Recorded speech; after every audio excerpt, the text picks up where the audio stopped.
So they get 5 to May 3rd, which is after he gets elected. So they have to vacate his seat.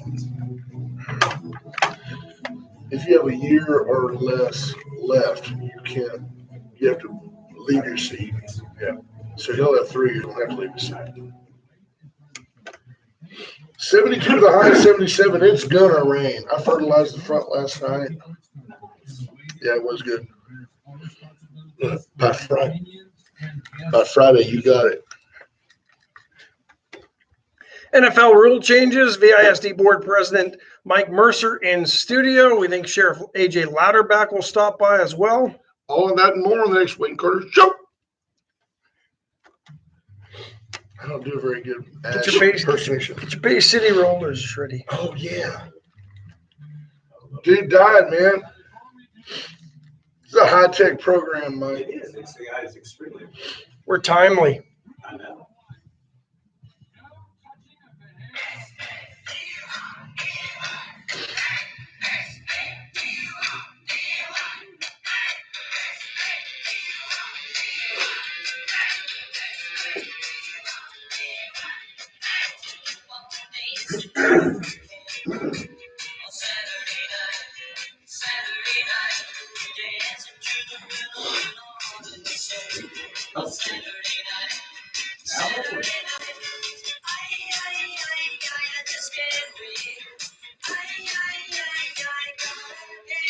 Big finish, big finish. Saturday night. Look at that. His head. Folks, you can just see Ash back in the day. Back in the day when he was spinning the vinyl on the college campus. Big man on campus, Roller little Wolfie. skates, Little Wolfie. satin shirts. Mike Mercer was all tearing up over here because that was definitely Baylor's sock hop material. What you did is you got a little fat girl. You got a little fat girl. There was no dancing. Their idea of a prom was They just stood there and sort of swayed. was George's for we could split a Big O and have a chicken fried steak and just pray we didn't have salmonella. In the 80s, we didn't say Big O. Big O. We didn't say that. So a Big O is one of those fishbowl looking, like, you know, when you go to like Las Palmas and that huge short shrimp cocktail thing, yeah, that was a Big O, and they freeze that thing, cold, yeah. right? You saw them, didn't you? Yeah, I mean, You when knew put better. it in there, the beer would just like chill. I mean, it would just like frost over. That's how you knew you were a Methodist. Yeah. You're like, I gotta have some of that. It came to me. Yeah. I got to have some of that. You know what they say about that. It's never take one fish. Right, Yeah. right. And wherever there's 4, there's a 5th. Yeah, exactly. Yeah. Sad news for people who grew up in the 70s. That'd be Les me. McCowan passed away. Lead Right. singer of the Bay City Rollers, 65 years They old. were a fun group. They had They the other song about I Only Want to Be With You. We'll play a little bit of that. Yeah, 65 though.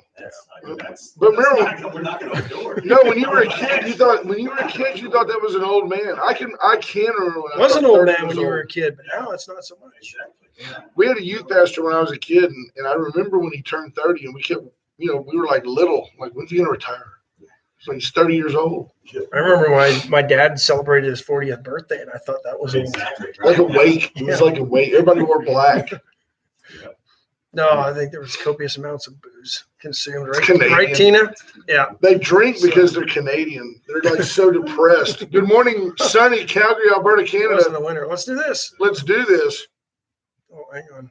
Got to do this first because this is Gotta gonna do jack this everything before we up. can do that. Exactly. That's exactly how it works. Right It's here. Friday.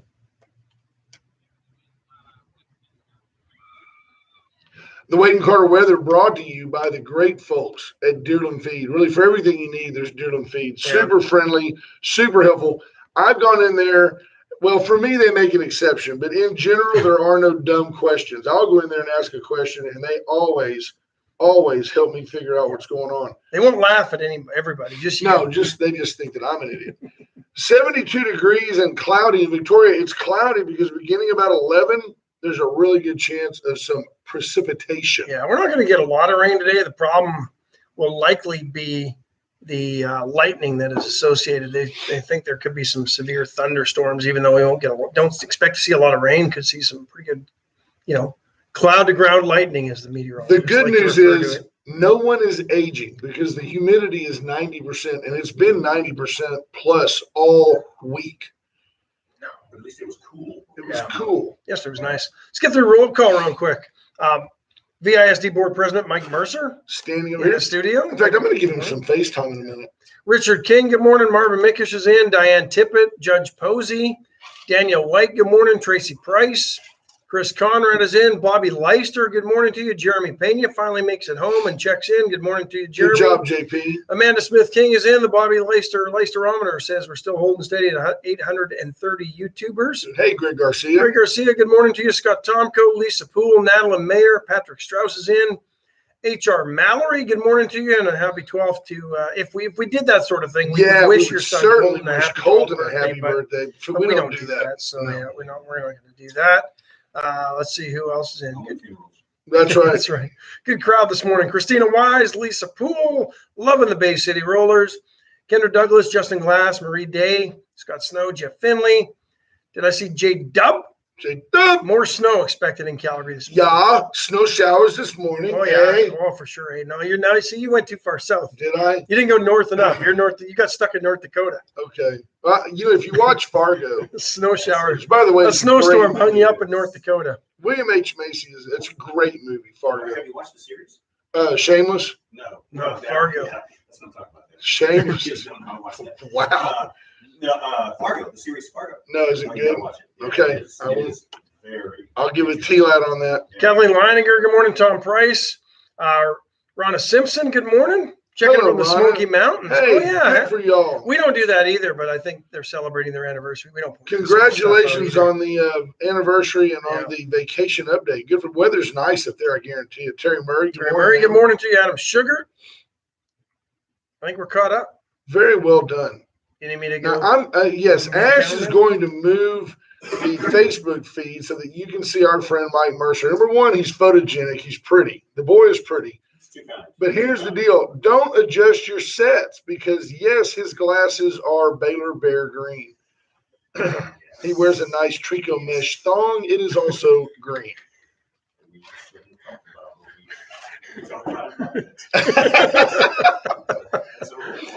It'll be- You'll Yeah, only see that. there are You'll rules. only see that on the beaches of Puerto Vallarta. Right? And why is it that the guy that wears a Speedo, it's not like you think like you're going, I'm feeling like a little chunky. But then you get down there and like there's some 300-pound dude that's wearing a Speedo. Always hairy. Right after I got out of college, I went on a mission trip with Northside Baptist. Is that what you called it? Brazil. You called it a mission trip to Brazil. Brother Billy Lucas. I mean, we Praying at the disco, praying at the disco. Beaches of Rio. Because the first night before we went to the little to Salvador where we did our mission work, we spent a night in Rio. Everybody was hung over on the Oh, well, mission. it's just really funny because you talk about You weren't the Mormons. guys that are normally in Speedos. Well, down there we call it dental floss. Right. It's the ladies. Oh, wow. Yeah, so it was an eye-opening experience for this. Hello, ma'am. Are you a sinner? Oh, you came straight out of Baylor where the women were dressed from the chin down to the ankles, right? Laura Ashley from the neck to the ankles. Yes, with all the little bitty flowers on it. It's Amish week, but nobody notices except for the hair deal. You know, that's it. There's a couple pictures of BJ out there and Laura Ashley. There's no doubt. But yeah, and the funniest part is that everybody had a camera. And all the preachers would come to me and I'm like, hey, you take a picture of the beach. What takes pictures of the beach? Nice. They do. Any of that on No. there. God bless them. And I was just nice enough to You got him where you want him? I think It's really, trying. it's not you. No, It's it's okay. yeah. I gotta get just remember. you're used to, high-tech production gear. yeah. There we go. Maybe something. Yeah. It's funny if you call Mike while he's at work, he doesn't. Some people have like a phone and a headset. Mike just has a microphone that looks just like this. It's like he's in a studio. That's at work. 24/7. With a camera on it. So nobody can. Yeah, I wish that was the case. Sarah Boyd, good morning. Torrin Bales checking in. I ran into Mike and his family at a restaurant this last week, and I did tell the kids, I go, you can still be a Christian and go to Texas. And he was like, no, don't listen to them. No, that's not what I said. I said every place needs a missionary. Right there. You know. There's always a mission field. Yes. I love You're it. saying there's a place for missionary? Is that what you just said? Stop it. Just stop that. It's a family program. Christina Wise, speaking of family program, says when she lived in Hawaii, she always saw the tourists with Speedo, black socks, and sandals. Oh, Nice. man. Come on. That's the six. I mean, that's the 65. That's Yeah, the that's number it. two That when we is hit it. 65. I see a Soros, George Soros would dress like that. Good morning, Mark Jameson. Hope you're doing well, sir. I just lost my appetite for Oh, a year. I just hear Epstein Island echoed in my head. Unbelievable. Adam Sugar says Mike's salt and pepper game might have you beat Brent. Oh no, he's got a good profile. He's just boyish. He's cute. But you're just like what? You're I'm just spoken for, so back up. stop. You're just now 50 though, right? 51. 51. Almost Okay, 52. there you go. You ever wonder like when we quit going? Well, I'm 51, going on 52. Well, no kidding. Like no kidding. When you're a kid, you can't wait to be the next. You're not 6. I'm 6.5. You're always adamant about that. I think life is downhill after they quit quantifying your age in months. I think once you get past that 16 months, that from that point on, it's pretty much all downhill. Well, Dawn tells people all the time, Brent's almost 60. I'm like, no, I'm not. I'm almost halfway to 59. I'm nowhere near 60. I have the power of I got a lot left in me.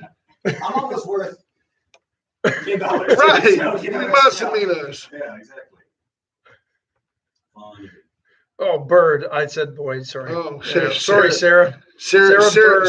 Neiman Bird said, say bird. It's not bleed. Although that's a cartoon version of bird, right? Yeah. I'm hunting bleeds. Well, enough of our hijinks. Yeah. I do mean this sincerely, that Mike is one of the absolute nicest guys you'll ever meet. And he's also very, very thoughtful. And he's somebody who runs a business, somebody that I have a lot of confidence in his acumen. And Mike has told me literally, because, you get down in the weeds, you start looking around at what's going on. And this bond is something that absolutely needs to pass. Okay, so with that as a premise, you mentioned a few things earlier about what the bond's going to cost, but we don't spend a lot of time on the benefits. Detail some of the benefits and where you believe there are consensus and where you think there's contention. And that's, when it comes to the benefits, I update facilities, whether it's a business or whether it's anything else. I mean, moving here to the studio and what's changed for y'all. I mean, I've never gone to the other studio. I can only assume that you've got more room, that you feel Absolutely. an upgrade the whole 9 yards. We haven't seemed to have the tech issues. Well, you're working on it, but it makes you more competitive in the market. Maybe you picked up a sponsor or two since you've come over. I don't know what the case is necessarily in yours, but that's the consensus. I mean, why does Walmart leave one building and build another building, half a mile down the road? Location. Because it's location, it's because of facilities, it's because it suits their model and what they want to accomplish a little bit better. And that's a lot of what this bond does. We build capacity out at Mission Valley, boost the capacity up to 400. Which they need. A lot of people may not know. That's not just a little old country school where people tie their horses up to the fence. That school is jam-packed. Well, they do that too, but They do, but it's jam-packed. Right. And I was watching kind of a sidebar. I was watching the comments yesterday, and HR Mallory brought up a point that I brought up even through the zoning discussions that we had in that task force. Is why obviously efficiencies, fewer campuses, it's cheaper to operate, right? You would think Sure. if you just have these four mega elementary schools, 2 mega junior highs, or whatever, it would be cheaper to operate. And there is some studies to back that up. But one of the things that this community said across the board is we do not want to give up our community schools, Right. Because to us, that's how we get involved. If you want involvement from your community, from your parents, it really needs to be community involvement. So that was one of the reasons that it didn't move to this conglomerate type thing. But going back to the Mission Valley issue, we build capacity out there because we realize more and more people are shifting to the north side of town. Those that can afford to build out there are building out there. We need that. There needs to be a presence. I don't want kids on a bus for 4 hours. Yeah, right. Going back and forth. Nobody does, because number one, that's learning loss time. That they're on the bus, they're not at home, they're not engaging with the family. It's dangerous. Doing their homework, they're not. Yeah, exactly. Plus that opens the door for all other kind of things to happen on a bus, bullying, the whole 9 yards. So with Mission Valley, a lot of it was about building capacity and updating the facilities. And again, I go back to the fact that we've got classrooms that have one electrical outlet in it. It doesn't work in today's classroom. No. Because everything is overhead, everything is digital. when a kid comes out of elementary, he knows how to do more on a computer than we did at Right. 40 years old. And there's a reason for Well, that. let's be truthful. We didn't have computers in elementary when That's we were right. in elementary No, school. you're right, exactly. True, The but world didn't operate. they When I use went to them. college, we had like 6 Macs in the big library Yeah. that every student spent time on doing their papers. We you know, that was it. we still had the old dot matrix printers Yes. with the paper that would feed, and you paid 10 cents a page every time they Yeah. Yeah, printed right. something out. Exactly. Yeah. And we thought that printer was fast. Look at it go. Right. So you're dealing with an entirely different world now. I mean, you can look at this is all computerized now. You're working off a laptop and a radio. That's not something they did 30 years ago. No, 30 heck years no. ago. So I can the paint world that has picture changed. for you. Yeah. There were huge machines in some studios in the room next to you, loaded with what looked like 8 tracks. They were called carts. Yeah. They were single play, Just repetitive sound loop, bites. Yeah. songs, sound bites, whatever you wanted to put your ads, and you did have a computer to sort of run it. Or if you were low tech, you had a rack on the wall behind you with those carts, and you went and pulled them out for the year and you stuck them in and played them. Yeah. Yeah, we were Now watching everything- everything. yeah. Now everything's on a laptop or, you know. Yeah, that's how Yeah. I watched it when it was. So. But so when we talked about that, we're talking about building capacity where we need capacity. How many bodies will you be able to add at Mission Valley? It will have capacity up to 400 with this building. The current capacity, I think, is just, I want to say close to 300 now. Okay. And it's Yeah. busting at the So seams we're right now, talking- isn't it? exactly. So we're talking about a 25% increase in capacity on that campus alone. So, but again, it goes back to updating the rooms with what needs to be in the rooms for the kids that are in the classrooms and learning today. I mean, we don't, and again, I come back down to one of the biggest selling points for me, one of my thresholds is how does this benefit our kids moving forward? How does this make them competitive, not just with the kid across town, not just with the kid in the next town over, but with the kids all over the world, because that's what they're going to be competing against. Right. No matter what it is. China. Even It if could they be in stay China. even if they stay local, that is still what they're going to be competing against. Right. Because we're in a global economy, like it or not. We're in a global communication world, like it or not. And our children are going to have to compete at a level that I'm hoping I will retire before I have to be at. Right. So anything that we can do to prepare them to take those things on. So building capacity on the north side, improving facilities across the boards to do stuff like the electrical, replace the HVAC, replace the roofs, because we know that there are issues. There are sections of the cafeteria at Stroman right now that shut down when it rains. Shields, you walk through, and Smith, you walk through when it rains, and there's buckets in classrooms. Yeah, that's not good. That's not Well, healthy. that's horrible, because then you start talking about potential mold. You start talking about a number of different things. It's just not a healthy building. So spending that $58 million to go through and mitigate that. And when I say mitigate, it's not a permanent solution. Don't get me wrong, Right. but it's a good 20-25 year fix that we can do to make those buildings sustainable and in line with what we want to do with education. And then you asked me what the sticking point is, and I kind of spoke about this a little bit with Bill earlier. What I hear the most blowback on is Stroman. Yes. And Us the too. reason I hear it is because it is the big ticket item. And a question from H.R. Mallory, and I'll paraphrase a little bit because he says, you talk about neighborhood schools, but Stroman won't be a neighborhood school. And that's a I don't want to say he's saying you're speaking out of both sides of your mouth, but that's kind of the question being asked. And I'm glad that you Is the brought that up. district Yeah. speaking out of both sides of her mouth? Well, they want neighborhood schools on one side, but then you're talking a mega monolithic school like Stroman. And again, when we say district, talking out of both sides of the mouth, again, this whole neighborhood school deal is a community-driven thing. It is not, because I'm telling you right now, business dictates that you decrease your footprint to control maintenance cost. I mean, from a business perspective, it makes sense. Right. If you've got one 5-ton AC unit, or you have 2 3-ton AC units at 2 different campuses, you've just doubled in theory your maintenance and replacement And you costs. talk about grounds, keeping the grounds up and everything else. If you're spread out, over 612 square miles, it's a little more difficult. But going back to that point, because I thought that's an excellent point by HR.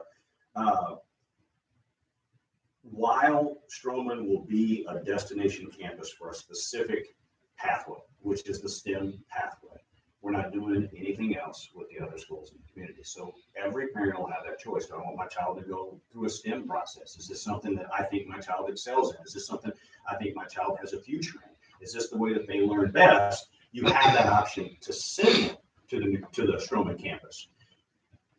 At the same time, you also have the option to say, I appreciate a more traditional pathway. I'm going to keep my child here at the junior high that's closest to me in that situation.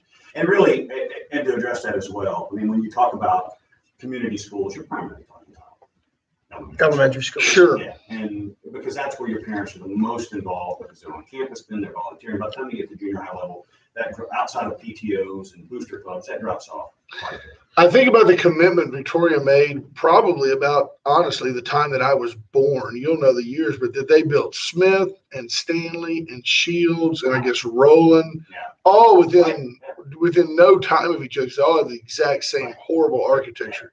Which I was trendy at the time. Yeah, trendy. It was like, because it was utilitarian. It was very like, there was no real landscaping. It was just school. Right. Because it was form follows function, which is okay. Yeah. It did the time. Which, by the way, all those schools, it was probably a huge, $5 million bond back then, if you think about it, for all of those schools. Yeah. For all of those schools. Yeah, but people were making $12 a day too. Yeah, well, exactly. Median income is about $12,000, $13,000. But, I've had people say that, like, it's just a rule of thumb. When you're going to build a hospital, it's $1 million a bed. By the time you do all the stuff that you build a 500-bed hospital, it's going to cost you $500 million, and I think that's light.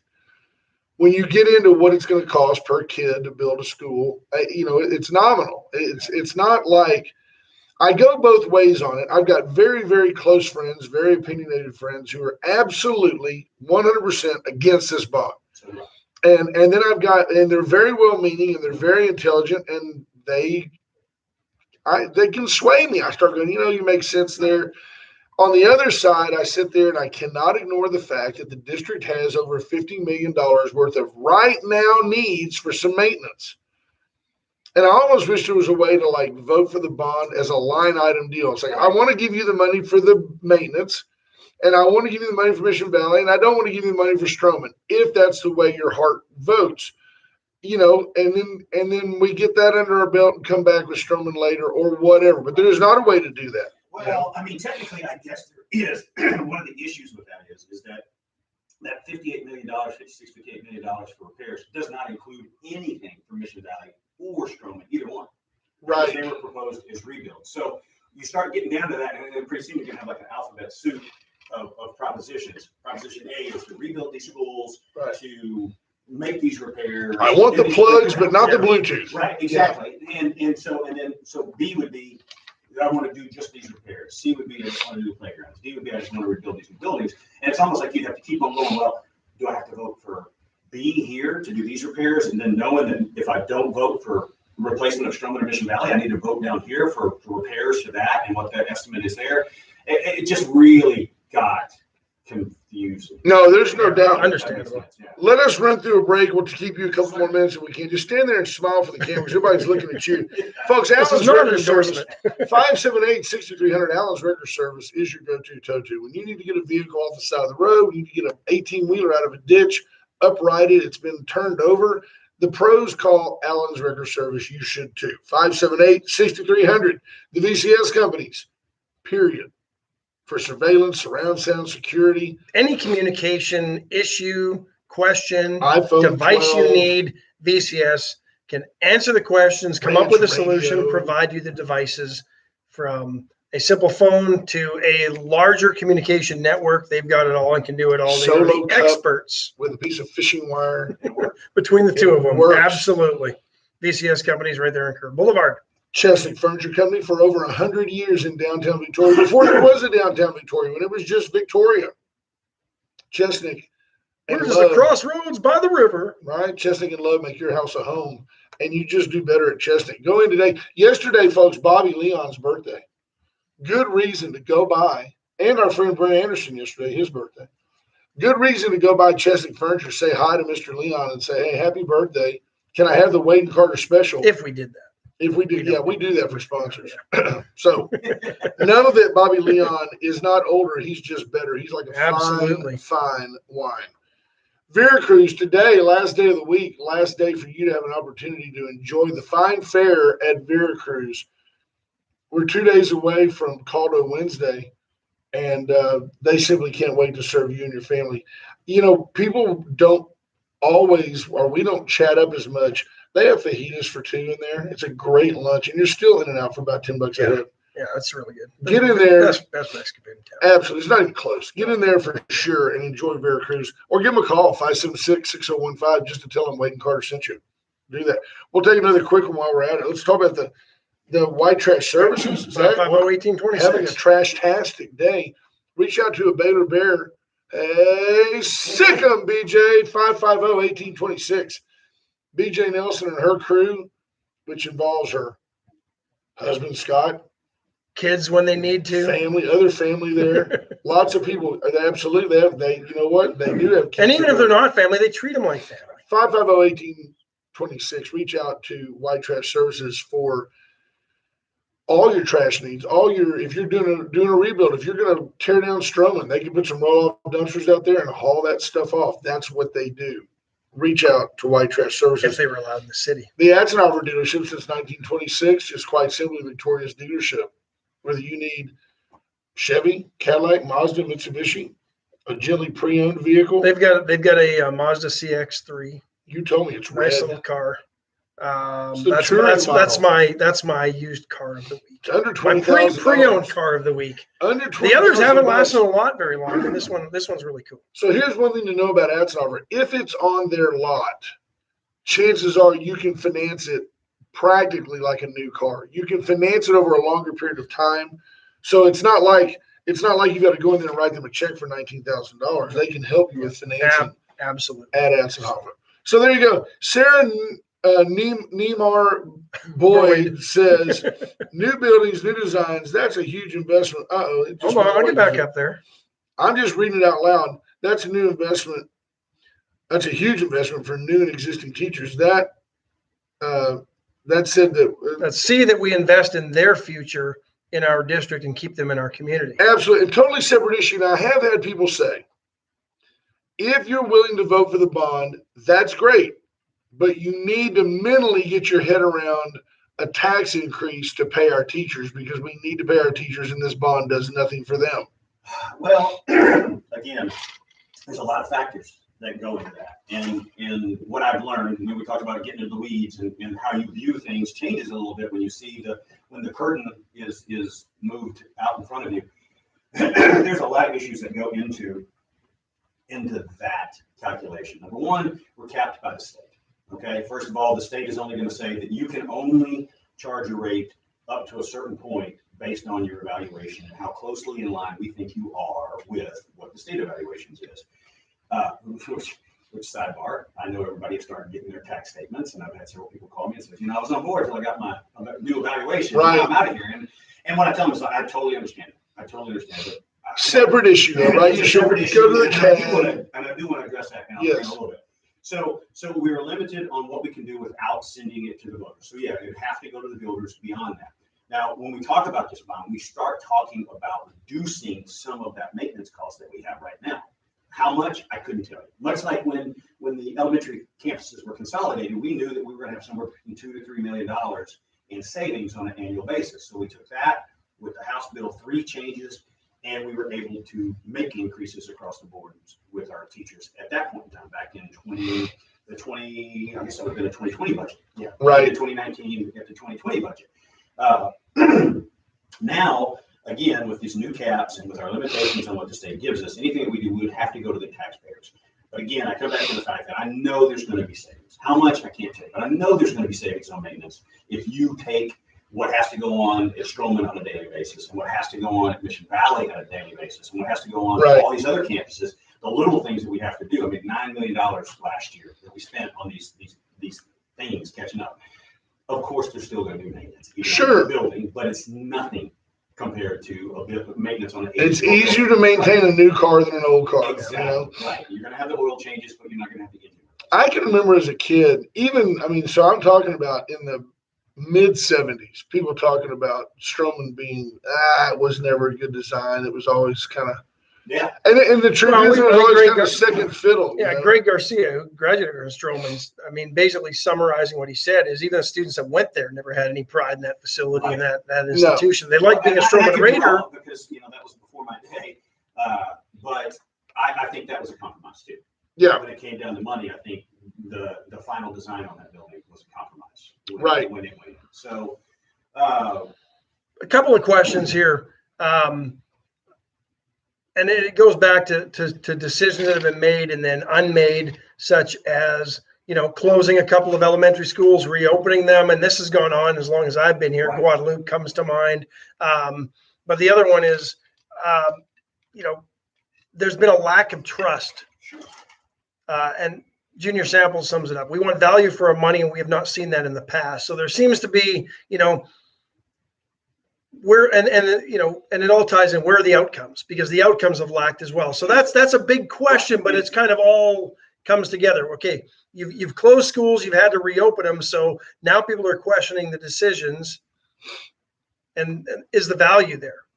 And that's a really good question, because that's one of the things that we're working right now is trying to come up with what our community values. We have the TEA reports, we have the STAR test ratings, we have all that, and a lot of people use that as the banner. Oh, you're a C district because of. I'm like, are we really basing what goes on in our district on what a handful of kids do on one day out of the year? Yeah, see, I agree. The STAR test to me is a very little Well, value. exactly, because some kids that are geniuses don't test well. I mean, we all know that. You've got valedictorians that sometimes bomb the ACT or the SAT because that's just not conducive. Yeah, they don't take good tests. So for me, when we look at the STAR ratings, and that's a big topic, well, you're a C district, we're not getting our value. I was like, well, look a little deeper. What kind of progress were we making with each individual student? One of the things that really impressed me when I was running, and I visited every elementary school, was the data binders that each campus keeps on these children. And this is a data binder that the kid is involved with, the student is involved with, where, they may have scored this on their benchmark.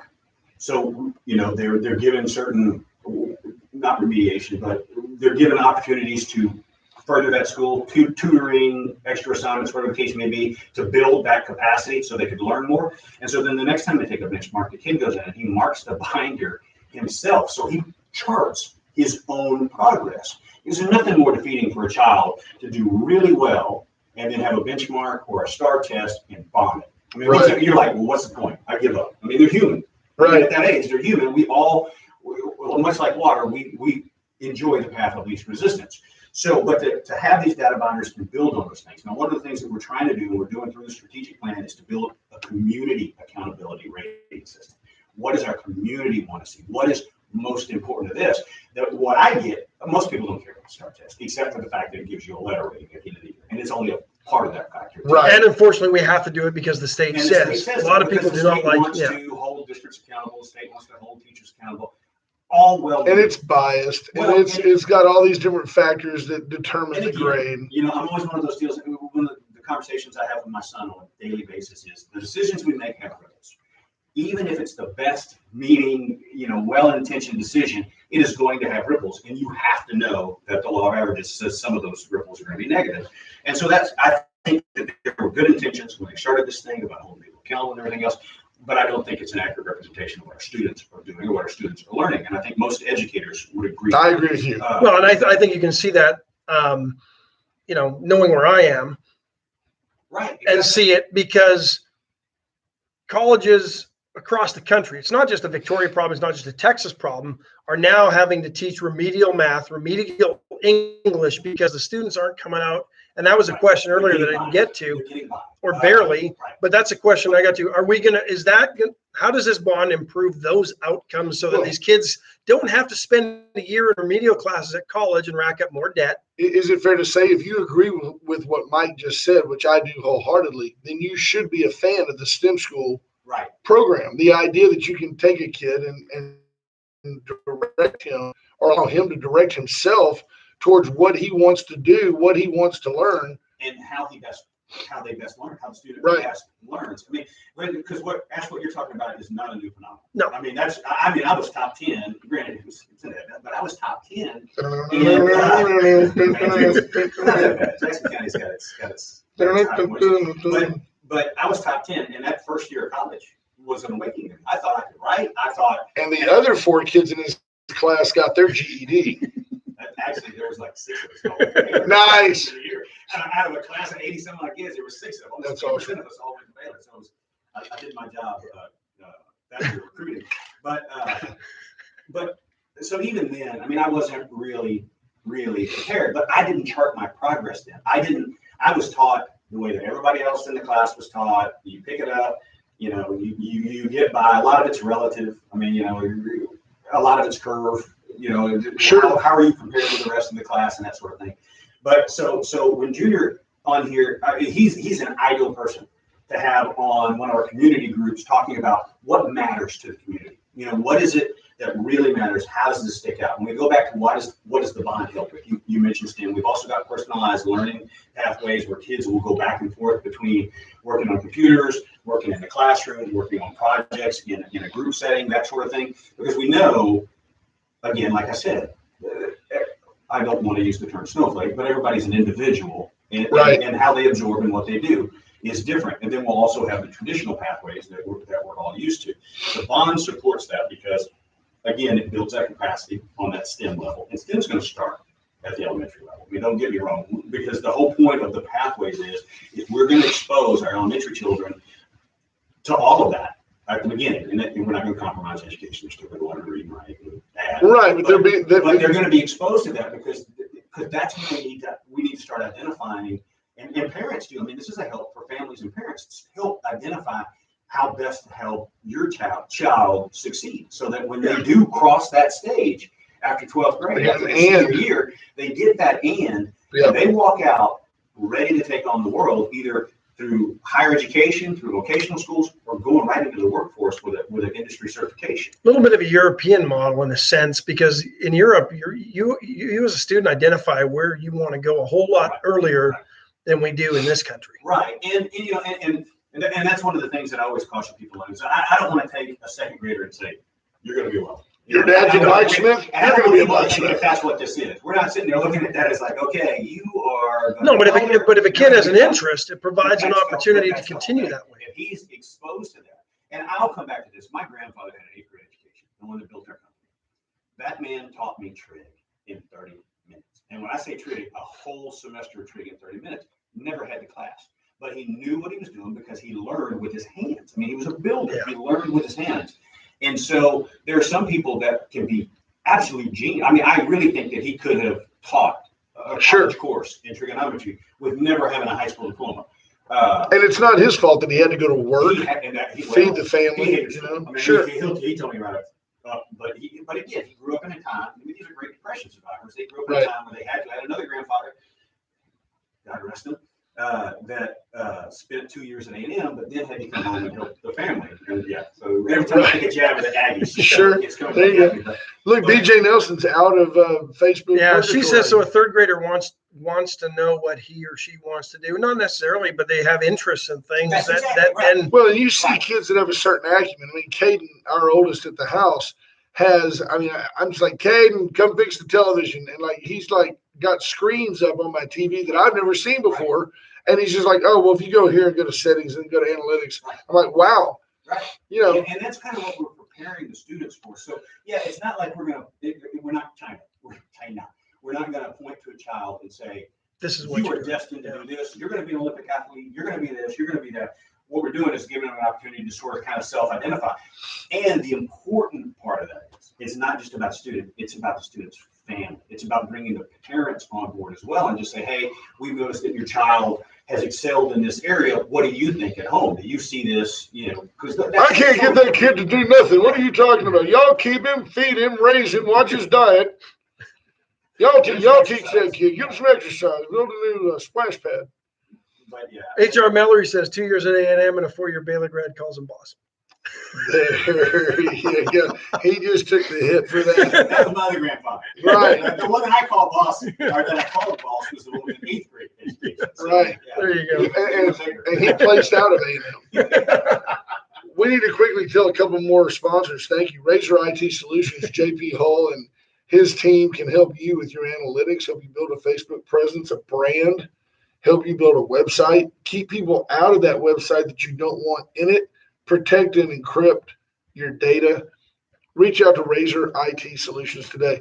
The law offices of Steve Kidder. Stephen Kidder is kind of our resident legal mind. super witty and engaging individual to talk to. And if you have a civil matter or a criminal matter that you need to discuss with an attorney, by the way, if you have a civil or a criminal matter, you do need to discuss it with an attorney. Reach out to Steve Kidder. He'll spend time with you. And then Complete 360, the health bar right over here, the one up north that has supplements and smoothies. They have smoothies over here on Red River right next to Woodlawn Bowl. And the health bar also has some great food and healthy alternatives as well. Yeah, it's just a great. Put it in your rotation. Go there on the days you don't go to Veracruz, and then Dana Moore de la Garza can help you with all of your funeral plans, how you want to be remembered, where you want to be remembered, if you want to be laid to rest somewhere, if you want to be remembered. Right. Some may want to be forgotten. 652-9157. Call Dana Moore 652-9157. The beautiful thing is you can prepay it all and be done with it, not to trouble your family at that time. Terry Murray at Motto Mortgage. Reach out to Terry. She's right there between Jason's Deli and like Sally's Beauty Supply, right there in that strip center. 541-5454 is the number. Call. She can help you with a refi, a cash out refi. She can help you with a reverse mortgage. You want information on that? She can talk to you about that. If you're a veteran, she's got VA loans available, FHA financing as well. So if you're a first-time home buyer, there's obviously programs for you. Basically, if you're buying a house, it doesn't cost you anything to reach out to her. Went Services for generators, solar panels, adding new plugs out at Mission Valley. Went is your home team for that. They can do everything electrical. They do emergency plumbing calls. Went will help you put in a new generator to get you through storm season. And I highly recommend Carl Went, Aaron Went, and their team. USA Concrete Coatings, 578 Home. Polyurethane, garage floor, pool deck, patio. Way better than any epoxy finish that you'll put down yourself. Yep, and won't fade, won't crack, won't peel, won't stick to your tires. All the won'ts that you want, that's what they've got. The Great Barn, 920-6803. Let Cheryl design and decorate your next party. You tell her the theme you want, and if you want everybody wearing a little cap gun, and we have like or Baylor gear, she can do it. There you go. Although Baylor gear, you win a championship, that gear gets expensive. It used to be on the side rack. You go like to Academy, there's like 3 sweatshirts and a pullover. Now there's a whole new Nike deal there. Right. Now there's a whole new deal. But Cheryl's going to be decorating the Saddle Up with the Sheriff's event on Thursday. But that's better than you buy your Texas Tech gear near the pharmacy. Because when you fill your penicillin prescription, you're like, might as well get another sweatshirt. That's tough. They've got to own it. They've got to own it. Raider Rash. Yeah, but we would never say it on the air, Raider Rash. Yeah, well, I just isolated a third of the population. Yeah. Right. Just one quick shout out. A lot of times we talk about, we obviously talk about schools, we talk about the bond, but one of the things that I want to do is I want to thank this community, because I don't know if it's done enough. But I follow along all the PTOs and see what's going on over at West. They've got all these people from the community who are adopting these West seniors to make their last year special. It is absolutely phenomenal. Yesterday, we honored the teachers at several of the campuses by sending them home with dinner, since we can't have a teacher appreciation dinner yet. And that was all furnished and sponsored by Tommy and Atzenhofer. Isn't that they're an awesome group? Oh my gosh, they do so much. 5 more times than the rest of the campuses. They do so much. Sometimes I just think that maybe we don't express as a district. We do. We thank you, but I don't know if we take enough time to stop and thank this community for what it does. Because they are extremely supportive. Bond or no bond, this community is extremely supportive. Oh, absolutely. Did your mother teach 8th grade math or something? Is it what's on here? My mother? Was your mother a teacher? No. I've got a sister that's a teacher in Tidehaven. I have a grandmother that was a teacher in elementary school. Well, Clint Ives had a Mrs. Mercer in junior high for 8th grade math, which, by the way, Clint took 3 times. So I didn't know if he's still trying to figure it out. Right. He's the only kid that drove to junior high. Yeah. No Child Left Behind. Clint was the one exception to that rule. They said that Clint was the poster child for just shove him on through the system. Right. Good question here, because we talk about the STEM. Is the district doing anything to address other needs, more of the vocational side of things? We need tradesmen. Oh man, absolutely. And glad you brought that up. Or tradespeople. Well, there's a lot of benefit to that too, because again, we have we have the CTI, the Career Technical Institute that we have over at the admin building. That's where it is. And again, personalized learning, STEM pathways, they help kids I think, ultimately decide whether that's what they want to do with vocational and trades. But yeah, I mean, we've got an incredible partnership with a number of groups here locally that provide those certifications, those industry certifications for kids when they walk out. They partner with the Mid-Coast Construction Academy and a couple of other organizations. But yeah, I mean, we push that. I mean, and I don't mean push that to where I want to force a kid to, but I want them to know that is an incredibly viable option. I mean, I've talked, even when I was running for the office, I talked extensively about the fact that our economy depends on the trades. They are just as valuable as a physician. They're just as valuable as an attorney. They're just as valuable as a radio show host. They are. Don't push it. They are just incredibly invaluable. And on top of that, the state provides additional funding for each child that goes into the CTE. Well, and that's one thing I've asked Quentin Shepard before. Are we doing anything? That was my complete ignorance. Are we doing anything to promote the trades? And he just goes straight through that a kid can come out basically a certified welder. All of these things exist. I don't know that information is pushed as much as it should be to the community and to parents. Right. I know more now than I did 3 years ago. Yeah. There's no two ways about it. Absolutely. And I do. And anybody that would love to stand up and partner and help us get that word out, I mean, we do the career fairs, we do the CTE, we have these presentations all through the community, whether it's STEM, whether it's, individualized learning, personalized learning, or CTE. But unfortunately, they're not always well attended. So in this day and age, we can live cast them and they can watch them on Facebook later and stuff. But I mean, gosh, if there's ever a question like you asked Dr. Shepard yourself, if there's ever a question, there's nobody at the administration office that won't take 2 minutes and answer your question. But we talked about it a little bit, introducing these kids to STEM in elementary so that there's a pathway when they get to, if they want to choose to go to Stroman. Similar concept for this. We need to figure out a way to introduce the trades to the kids in elementary that are interested in woodworking and building a birdhouse and things. So and I don't know if you remember, but when I was a junior, we had shop. Yeah. That's really not a thing. And part of that is some of the requirements that TDA pushes down. You just run out of time in a classroom. And I think that there's been a reversal in TDA, and the appreciation for career technical education is more important to them now than it was 20 years ago. There's a bunch of cutting boards and pot holders with my initials on the back of it floating around Calgary. My mom still uses bandages in a trash can at the junior high somewhere for me. Mom uses a lamp. Still have the scar on my knuckle from going through the disc sander. Exactly. But again, and as we build this out, as these pathways are defined, that's definitely part of the plan, is to be able to expose those to some of the vocational things. And again, STEM does that to some degree. Well, bond or no bond, and everybody's got their own choice to make, and it's a big choice. And the bond was such a small part of our conversation today, really. I mean, we talked about I want you to come back more. Right. That's exactly where I was going before both of you so rudely interrupted me. No, I want you to come back more often if you feel inclined, and just detail what you've seen in the 2 years. Still, you're not a newbie by any means, but you're fresh to the board. You're not mired in like, oh, it's always been this way. When you peel back the layers of the onion, I can feel the excitement because he knows a lot of what is going on.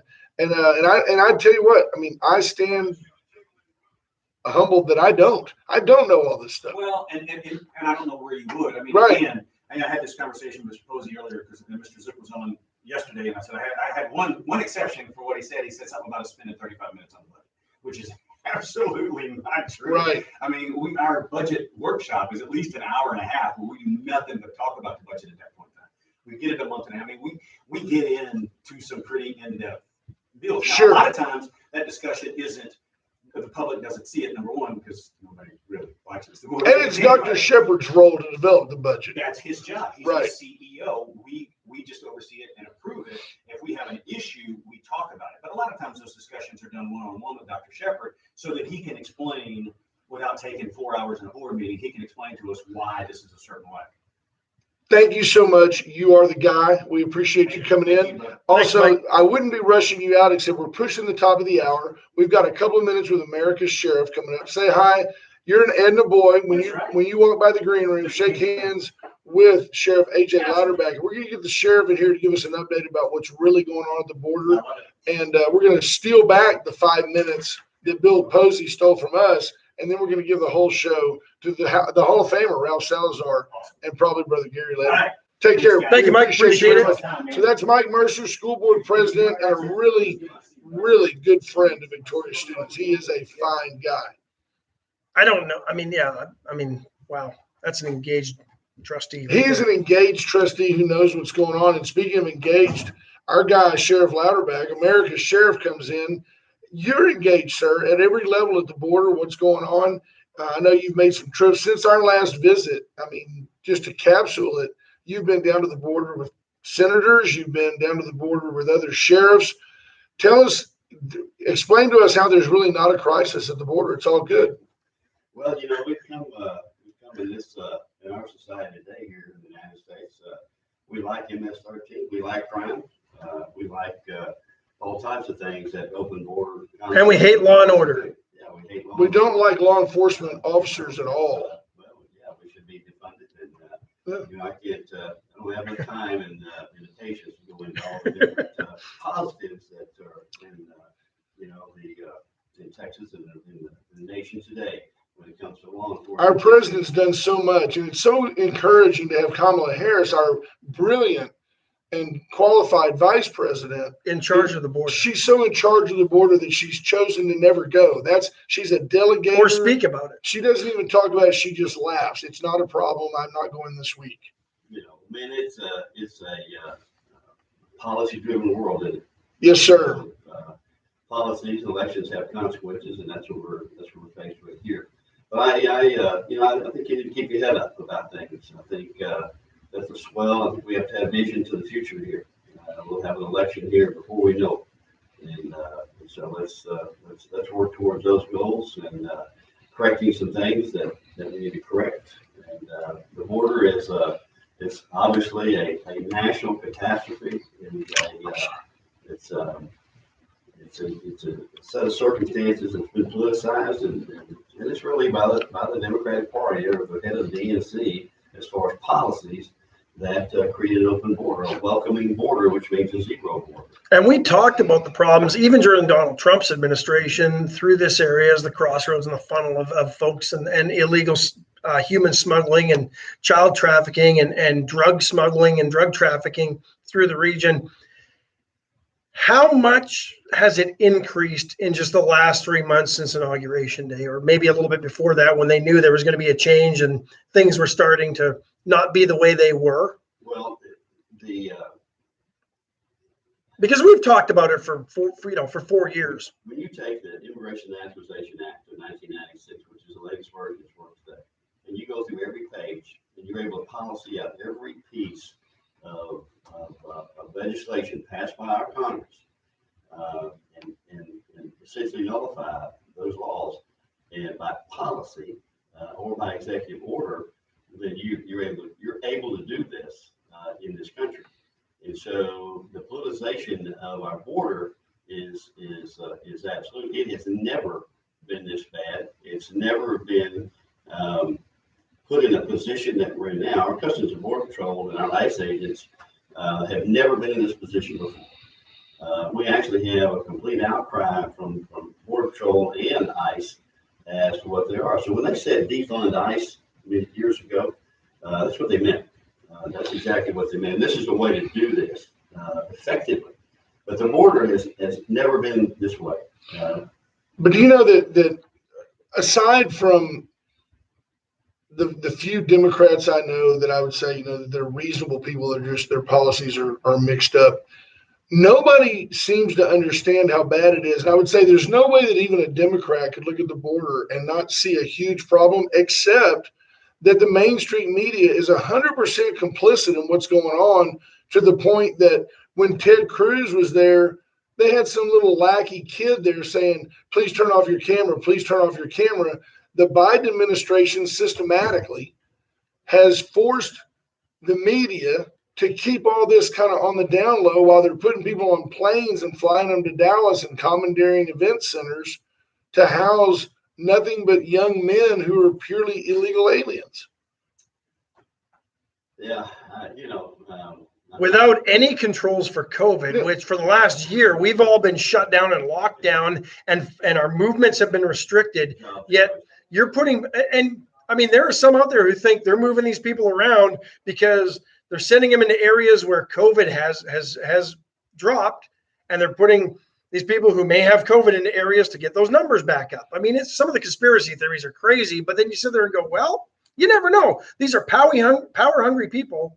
So this is the mission. This is the path forward for it's information to a level that the American public. And I'll tell you, there are good Democrats out here. This is DNC leadership that does this. Right. So I run into good Democrats, almost every day. I spend a couple of days at the session here every day. Work with Democrats every day about things. Good, level-headed people that are represented by party leadership that is out of touch with the American public. Yeah, they're socialists and communists and Marxists. At that level, which are harming Texans and Americans every Yes, day. sir. So this is, this is the path forward. It's information. It's repeated information. Appreciate what y'all do every day on informing the public accurately about the status of what's going on. Immigration is just one of those things. But it is I've always said it's the largest monster in the basement that we have, the biggest, strongest monster we have. There's two of them, in my opinion. The media, mainstream media, your CNN. Every time I go to Austin, I listen to CNN exclusively there, just so I understand exactly the level and the mentality that they approach things from. And it's almost unbelievable from the concepts that we live by every day and what they actually put out on the radio and on TV every day.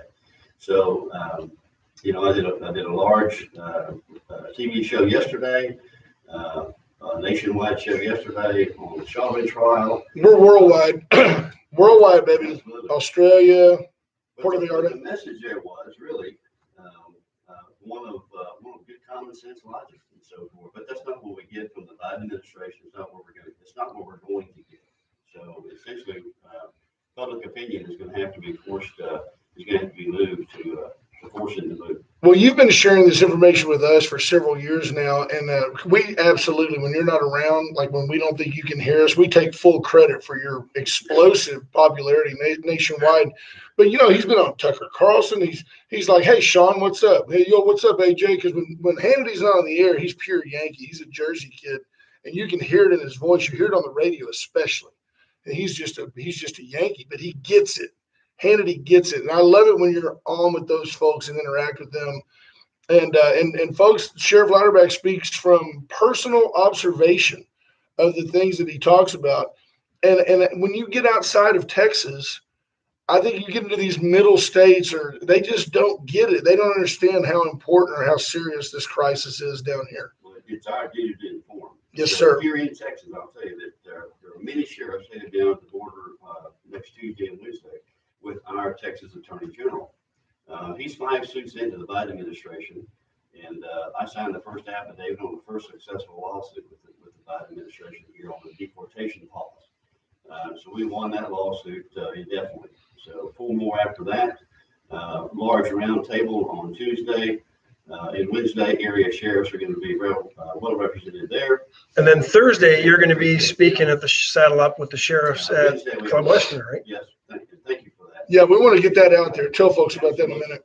Wednesday, we'll have a large press conference with the Texas AG, who is actually doing a good job. Paxton, Paxton, pretty good guy. Yeah, well, he's willing to take on the federal government on something that's devastating Texas.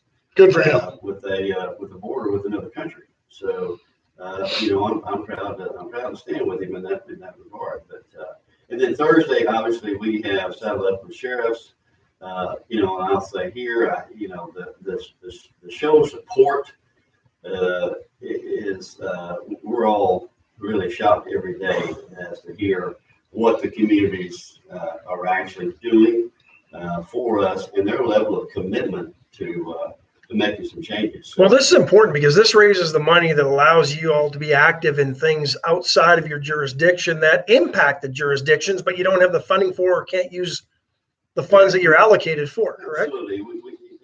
Ironic, we have to raise money to travel to actually try to get the law enforcement. Right. It's a pretty strange concept for us. It is an oddity. Yeah. We have bled over into the time of the Hall of Famer, Ralph Salazar, once again. And Ralph is so gracious to let, but to have you on, sir, it means the world to us, and we appreciate your time. Thank you very much. I'd like to get you back. I know Absolutely. you're busy next week, but maybe the week after when you get back from the Tuesday and Wednesday and those activities, and then Thursday. But this isn't a topic that we can really do justice in 10 minutes on this No. show. We need to really explore it because I don't It's a think national concern. absolutely, and I think people need to understand that. So we'd love to have you back in about a week or so. Daniel Bird, one of our top listeners, says, I had a few Navy friends stationed in Iraq ask me about the sheriff. He's worldwide. So you're, yeah, well, once again, folks, Wade and Carter, the Kingmakers, live here at Magic 95.9. Thank you very much. Yes, Thanks, sir. Sheriff. Thank you, Appreciate sir. it. Stay tuned as Ralph Salazar will be in here in just a minute, and enjoy Victoria's Tejano leader, Magic 95.9. Have a good weekend, everybody. Thanks, everybody. See you Monday. Bye-bye. Assumes no responsibility for its content, and the Wade and Carter Show bears all responsibilities for their opinions and guests on their show. Did I get the black off? Bye. Sheriff, how are you, sir?